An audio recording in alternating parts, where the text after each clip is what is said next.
एक चाय की दुकान थी जिनका सामान नगर निगम द्वारा ले जाया गया यहाँ से, क्योंकि अतिक्रमण चल रहा है। तो इनसे भी हम बात करते हैं और इनके दिल का हाल जानते हैं।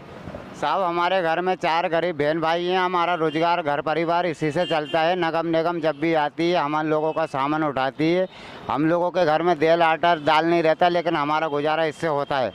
हमारे घर में बूढ़ी माँ है, हम उसके सहारे हैं। 2 भाई हैं हम, और तहसील हुजूर कोपीजा थाना खानूगांव ज़िले में रहते हैं, और रार मार्केट काले दरवाजे पे दुकान लगाते हैं। नगर निगम जब भी आती है हम लोगों को नुकसान पहुंचा देती है।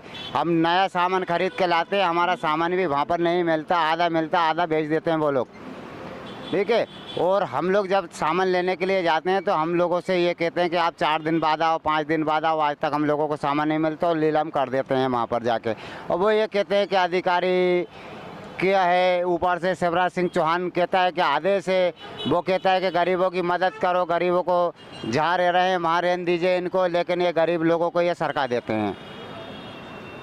अब आप इसमें बताइए, हम अपने बूढ़े माँ बाप को कहाँ दें, या जहर खा लें या खुदकुशी कर लें? इसके जिम्मेदार बीजेपी के लोग ही हैं, जो मतलब अच्छाई करके बुराई में रास्तों में ला रहे हैं, गरीबों को फुटपाथ से हटा रहे हैं। अगर हम लोगों के साथ कोई दुर्घटना या वारदात हम लोग खुदकुशी कर लेंगे तो उसके जिम्मेदार ये लोग होंगे, क्योंकि हमारे घर में तेल आटा नहीं है।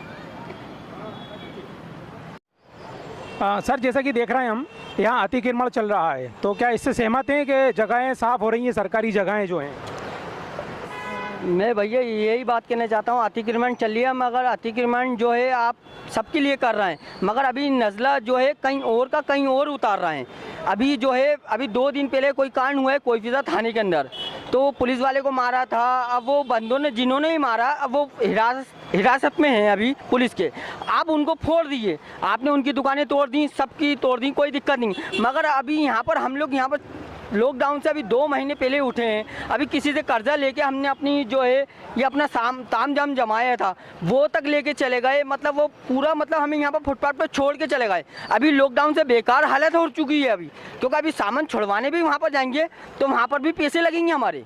ऐसे नहीं है कि पैसे नहीं मांगते, हर जगह पैसे मांग रहे हैं इस वक्त, मगर गरीबों के साथ ये इतना भी बहुत ज़्यादा वो कर रहे हैं, तो इतना वो नहीं करना चाहिए। अब सरकार है कि अपनी सरकार अच्छा काम कर रही है, मगर ये सोचना चाहिए गरीब। अब वो बेचारी अम्मा चाय की होटल लगाती हैं, हम तो चाय पीने भी आए थे और देखते भी रहते हैं अम्मा को। बेचारी वो सुबह से बैठती हैं, अम्मा चाय बेचती हैं, उनके 200-500 रुपये जो बच जाते हैं, 200-500 रुपये जो बचते हैं वो घर लेके जाती हैं, अपना घर चलाती हैं, किराए के मकान में रहती हैं। अब वो बेचारी यहाँ से भी चले गई, अब वो क्या करेंगी? अब वो इस उम्र के अंदर उनको कोई काम, कोई धंधा मिलेगा या रोजी रोटी कोई सरकार देगी क्या? वो घर बैठे बैठे अपना काम कर लेंगे? उनकी उम्र भी इतनी हो चुकी है, मगर सरकार को कुछ नहीं दिख रही है। पुलिस अपना काम कर रही है।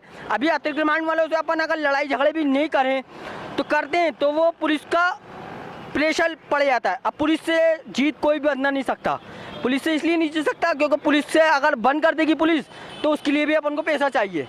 पुलिस के हाथ में कलम है कि कलम से कोई भी केस लगा सकती है।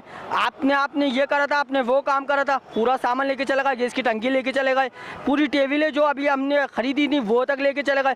अभी जो है जिससे कर्जा लेके हमने पैसा लेके जो सामान बनाया था वो पूंजी तक चले गई। अभी सुबह से हमने 250 रुपये का धंधा करा था, वो 250 रुपये भी जा चुके हैं हमारे।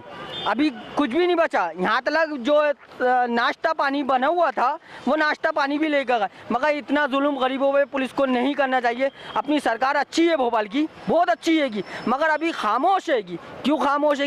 इतना थोड़ा सोचें कि गरीबों पे क्यों जुल्म हो रही है, इतना थोड़ा रहम करे सरकार को अपना।